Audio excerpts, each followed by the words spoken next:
Hoje revelaremos aquilo que, mesmo entre os gnósticos, era sussurrado apenas em câmaras internas. A última armadilha antes do verdadeiro despertar. O ponto em que a falsa luz se mascara de transcendência.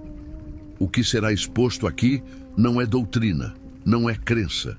É a chave que separa o buscador sincero daquele que se perde no brilho imitativo do demiurgo. Este conhecimento foi ocultado por razões que transcendem a simples preservação de mistérios. Foi velado porque aqueles que o compreenderam sabiam. Revelar a natureza da última ilusão é, simultaneamente, oferecer a ferramenta mais perigosa e a mais libertadora que um ser humano pode possuir. É a espada que corta o último véu, mas também pode ferir aquele que a empunha sem estar preparado. Os manuscritos que estudaremos hoje não são meros documentos históricos. São mapas vivos de uma topografia interior que cada buscador sincero eventualmente encontra. Desde os códices enterrados em Nag Hammadi até os fragmentos dispersos da Biblioteca de Alexandria, desde as cavernas de Qumran até os monastérios coptas esquecidos pelo tempo, todos apontam para o mesmo limiar. Ao assistir até o fim, você reconhecerá os sinais desta ilusão final e como atravessá-la sem que sua consciência seja capturada por ela. Mais do que isso, você compreenderá por que tantos buscadores param precisamente ali, convencidos de que chegaram ao destino quando apenas alcançaram o mirante mais elevado da prisão. Porque talvez você já tenha sentido isso. Aquela sensação de ter despertado apenas para descobrir silenciosamente que algo ainda não se alinha. Que a luz que você encontrou é intensa, mas estranhamente inquieta. Que a paz alcançada possui um brilho que se desfaz ao toque. Quantas vezes você acreditou ter chegado? Quantas vezes meditou profundamente, sentiu a expansão da consciência, experimentou visões luminosas, percebeu padrões sincronísticos se alinhando perfeitamente e pensou: finalmente, eu atravessei, eu compreendi. Quantas vezes se viu acima dos outros, reconhecendo com sutileza quase imperceptível que você enxerga o que eles não enxergam, que você alcançou o que eles ainda buscam, que você despertou enquanto eles permanecem dormindo? E quanto desse despertar foi realmente seu? E quanto foi apenas reflexo da falsa luz que deseja que você pense que já terminou? Essa dor é sutil. Ela não grita. Ela sussurra. É a sensação de estar em um estado elevado, mas que exige constante manutenção. É a paz que precisa ser reforçada com práticas cada vez mais elaboradas. É a iluminação que se ofende quando questionada. É a transcendência que se compara, que se mede, que se exibe. Os sinais estão ali, mas são quase invisíveis. A necessidade de compartilhar sua experiência espiritual como prova de evolução. A irritação sutil quando alguém não reconhece sua maturidade consciencial. O cansaço secreto de manter a persona do ser iluminado. A sensação de que, apesar de todo o trabalho interior, algo fundamental ainda escapa. É como escalar uma montanha e alcançar o que parece ser o topo, apenas para descobrir no momento em que a névoa se dissipa que há outra montanha mais alta à frente, e outra, e outra. Mas o que os gnósticos sabiam, e o que será revelado agora, é que essa sequência infinita de montanhas não é o caminho, é a armadilha. Este vídeo não irá confortar, ele irá atravessar. Irá conduzir você por manuscritos esquecidos, o Apócrifo de João, o Evangelho de Tomé, a Pistis Sofia, os livros de Enoque, o Evangelho de Bartolomeu, os oráculos caldeus, os fragmentos de Basílides e revelar como a mente, confundida com divindade, cria o véu mais sutil que existe, a ilusão do próprio despertar. E ao reconhecer essa última armadilha, você poderá ver aquilo que sempre esteve por trás dela, a luz que não brilha, que não reflete, que apenas é. Prepare-se. O que segue não é teoria confortável, é dissecção precisa daquilo que você pode ter considerado sagrado. Há um momento universal na jornada espiritual que parece um triunfo, um instante em que o buscador sente: eu despertei. É um fenômeno relatado por místicos de todas as eras, desde os teólogos do deserto até os essênios, desde os neoplatônicos até os estudiosos secretos de Alexandria. Clemente de Alexandria chamava isso de gnosis falsa, uma contrafação da verdadeira percepção. Orígenes alertava sobre os degraus ilusórios que imitam a ascensão real. Esse fenômeno aparece também nos textos gnósticos. No Evangelho de Tomé, Jesus declara: o que você traz à luz, isso o libertará. O que você não traz, isso o destruirá. A maioria interpreta isso como simples moralidade, uma instrução sobre honestidade, sobre revelar verdades ocultas, sobre não suprimir aspectos sombrios da psique. Mas os antigos, iluminados obscuros, sabiam. A destruição a que Jesus alude não é física, é a destruição da própria consciência que confunde reflexo com origem. O que não é trazido à luz não é meramente o mal reprimido, é a própria estrutura do ego que se veste de iluminação. É o eu desperto que permanece oculto sob camadas de prática espiritual, meditação, conhecimento esotérico e experiências transcendentes. O buscador sente que chegou. Mas chegou onde? Ao topo de uma escada construída por quem? É aqui que todos pisamos no mesmo chão. Esse sentimento de iluminação precoce, essa falsa maturação, essa sedução de acreditar que estamos acima do sono coletivo. Todos conhecemos o gosto disso, o sabor suave e enganoso. Há um prazer sutil em perceber que você entende o que outros não entendem. Há uma satisfação quase imperceptível em reconhecer padrões, símbolos, sincronicidades e sentir-se parte de uma elite espiritual invisível. Os padres do deserto chamavam isso de vanaglória espiritual e consideravam o vício mais perigoso de todos, pois é o único que se fortalece precisamente através da prática espiritual. Evagrio Póntico, no século IV, escreveu extensivamente sobre os 8 pensamentos que afligem os monges. O último e mais sutil era a vanaglória, porque ela se alimenta exatamente daquilo que deveria destruí-la, a busca pela virtude. Quanto mais você medita, mais o ego espiritual se fortalece. Quanto mais você jejua, mais ele se enaltece. Quanto mais você estuda textos sagrados, mais ele se proclama sábio. E então chega o momento crucial. Você sente que despertou, e o demiurgo sorri. Porque agora você está preso na armadilha mais refinada, aquela em que a própria prisão se parece com liberdade. E o que os gnósticos descobriram? Que a última prisão não é feita de escuridão, é feita de luz, mas uma luz que não ilumina, imita. No apócrifo de João, Yaldabaoth, o demiurgo, proclama: eu sou Deus, e não há outro ao meu lado. E uma voz do pleroma responde: você está errado. Essa retificação ecoa por toda a história humana. É a voz que separa a verdadeira luz da luz artificial. É a mesma voz que os místicos do deserto ouviram quando perceberam que suas visões eram apenas reflexos do próprio ego amplificado.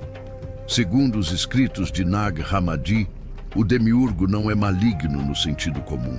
Ele é criança da ignorância, cego, arrogante, incapaz de compreender o pleroma, e por isso cria uma cópia imperfeita. Mas aqui está o ponto crucial que a maioria ignora. O demiurgo não cria apenas o mundo físico. Ele cria também os mundos espirituais inferiores, os céus que brilham, as dimensões que encantam, as experiências que seduzem. No Pistis Sophia, encontramos o detalhamento dessa armadilha. A alma sobe pelos reinos arcônticos de brilho enganoso, cada um proclamando: pare, você já chegou. Esses céus brilhantes não são a fonte, mas o espelho da fonte. Imagine um labirinto de espelhos. Cada espelho reflete luz, mas nenhum é a origem da luz. O buscador vê o brilho, sente a radiância, experimenta a expansão e acredita ter encontrado a fonte, mas encontrou apenas um reflexo cada vez mais refinado. A última armadilha é sempre a mais bela, e o ego espiritual sabe disso. Ele não é ignorante, ele é astuto, refinado, culto. Ele veste a luz como quem veste ouro. Medita, canta, jejua, lê manuscritos, faz votos, busca revelações, mas tudo com a intenção secreta de ser alguém iluminado. Assim, o buscador torna-se personagem e o demiurgo sorri, pois o personagem é a corrente dourada que mantém a alma cativa. O efeito Zeigarnik, aplicado ao despertar. Aqui entra um princípio psicológico descoberto pela psicóloga russa Bluma Zeigarnik. O cérebro permanece preso ao inacabado, ao quase, ao estou chegando, ao só falta mais uma expansão. Tarefas incompletas ocupam mais espaço mental do que tarefas concluídas. O inacabado gera tensão cognitiva. E essa tensão mantém a mente engajada, buscando, sempre buscando. O demiurgo utiliza essa falha cognitiva. Ele cria etapas infinitas de iluminação, cada uma mais radiante, cada uma mais convincente, cada uma mais vazia. Você medita e alcança um estado de paz. Mas essa paz é instável, então você busca uma paz mais profunda. Você alcança visões luminosas, mas percebe que há visões ainda mais elevadas. Você transcende o ego comum, mas descobre o ego superior, que ainda precisa ser transcendido. Sempre há mais um degrau, sempre há mais uma iniciação, sempre há mais um véu a ser removido. E o buscador nunca percebe que a própria estrutura da escalada espiritual é a armadilha, porque não há escada. A escada é a ilusão. Os gnósticos valentianos tinham um termo para isso: Kenoma, o vazio que imita a plenitude. É o espaço intermediário entre a matéria densa e o pleroma verdadeiro. E é precisamente nesse espaço que a maioria dos buscadores fica presa.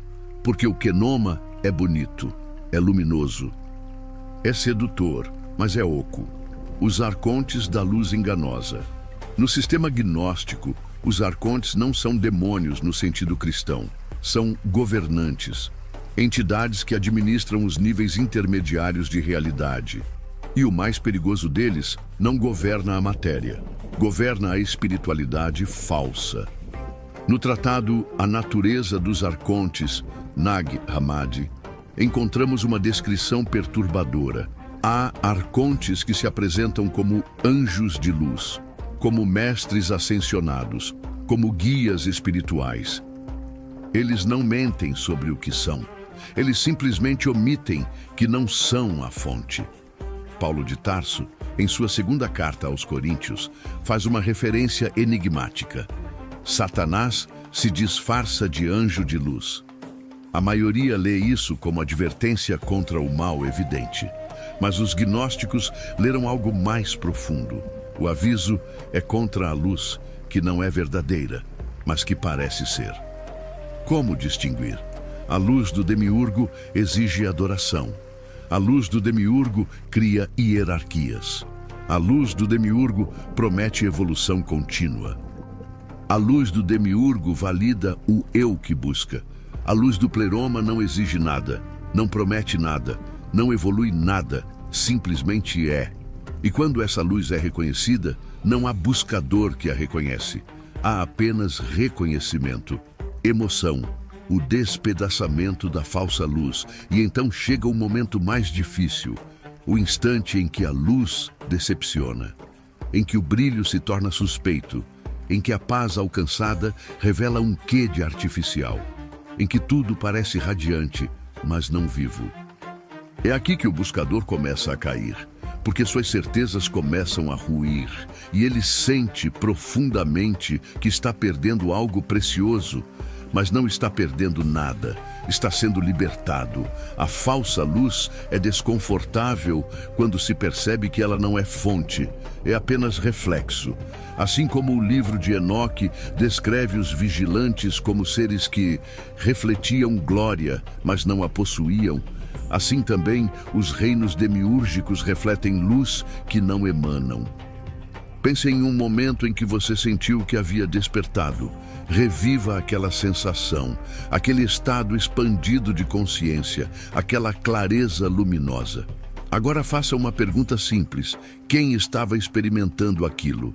Se há alguém experimentando o despertar, então o despertar ainda não é completo, porque a experiência implica dualidade, o experienciador e o experimentado. E enquanto houver essa divisão, o demiurgo ainda governa. A verdadeira luz não é experimentada, ela vê. Ela não tem aparência, não possui cor, não possui forma, não projeta sombra. A verdadeira luz vê, ela não precisa ser vista. E quando essa consciência desperta dentro do buscador, tudo que era reflexo se estilhaça. O ego iluminado perde o trono. O personagem espiritual cai. O eu desperto desmorona. É aqui que o buscador sente medo, porque agora ele não sabe quem é. Suas referências desapareceram. Suas identidades queimaram. Suas certezas se romperam. São João da Cruz, místico cristão do século XVI, descreveu a noite escura da alma. Mas poucos percebem que ele estava descrevendo precisamente este momento. Não é a noite inicial do buscador que ainda não encontrou nada. É a noite profunda daquele que encontrou a luz falsa e agora a perde. E essa perda é aterrorizante, porque o buscador investiu anos, talvez décadas, construindo sua identidade espiritual. Ele se tornou aquele que medita, aquele que compreende, aquele que transcendeu, e agora tudo isso é arrancado. Não por castigo, mas por necessidade, porque enquanto houver alguém que é espiritual, a verdadeira luz permanece oculta. Mas este é o nascimento. A luz do pleroma é silenciosa. Ela não seduz, ela dissolve. No Evangelho de Bartolomeu, Jesus diz: a luz verdadeira não tem espelho e por isso o adversário não pode imitar o que ela é. É por isso que, quando o buscador finalmente fica quieto, verdadeiramente quieto, o demiurgo perde a última arma, o movimento, porque ele controla o movimento, mas não controla o silêncio. O demiurgo opera através da atividade, buscar, alcançar, evoluir, transcender, expandir, mas o pleroma opera através da quietude, ser, reconhecer, dissolver, permanecer. E aqui está o paradoxo final que poucos compreendem. A última armadilha é a busca pelo despertar. Enquanto houver alguém buscando despertar, o despertar não pode ocorrer, porque quem busca é o ego. E o ego, por mais refinado que se torne, por mais espiritual que se proclame, por mais iluminado que pareça, é ainda o véu, o reconhecimento final. Então, o que resta? Não há técnica para isso. Não há prática que leve até ali. Não há escada que suba até esse ponto.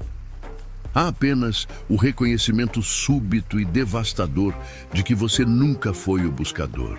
Você sempre foi aquilo que o buscador procurava. E esse reconhecimento não vem através de mais conhecimento, mais experiências, mais expansões.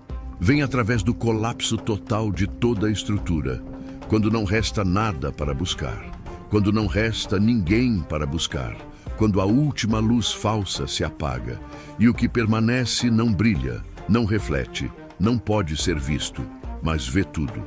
Se esta revelação tocou algo profundo em você, não encerre por aqui. Para avançar no desvelamento das últimas ilusões espirituais, assista agora ao vídeo anterior do canal. A oração de Jabez, o pacto oculto com o demiurgo que ninguém te contou. Inscreva-se no canal, deixe seu like e compartilhe este conteúdo com quem está preparado para atravessar a falsa luz. Cada gesto seu nos ajuda a expandir este trabalho e a manter viva a chama deste conhecimento ancestral. Lembre-se, a ilusão final nunca foi criada para destruir você, mas para provar seu olhar. A verdadeira luz não se defende, não compete, não brilha, ela simplesmente permanece. E quando você descobre essa luz dentro de si, tudo o que era reflexo cai, e o que resta é o que sempre esteve desperto. Não há mais buscador, não há mais jornada, não há mais escada. Há apenas isto. Sempre foi apenas isto. E isto não tem nome, não tem forma, não tem dono. Não pode ser alcançado porque nunca foi perdido. Não pode ser visto porque é aquilo que vê. Que sua jornada seja silenciosa, profunda e clara. Que sua visão ultrapasse o brilho. E que você encontre, além da imitação, aquilo que jamais pode ser copiado. Porque quando a última luz falsa se apaga, resta apenas o silêncio. E nesse silêncio, você reconhece: sempre esteve desperto, sempre esteve em casa, sempre foi livre. A prisão era apenas o sonho de estar preso.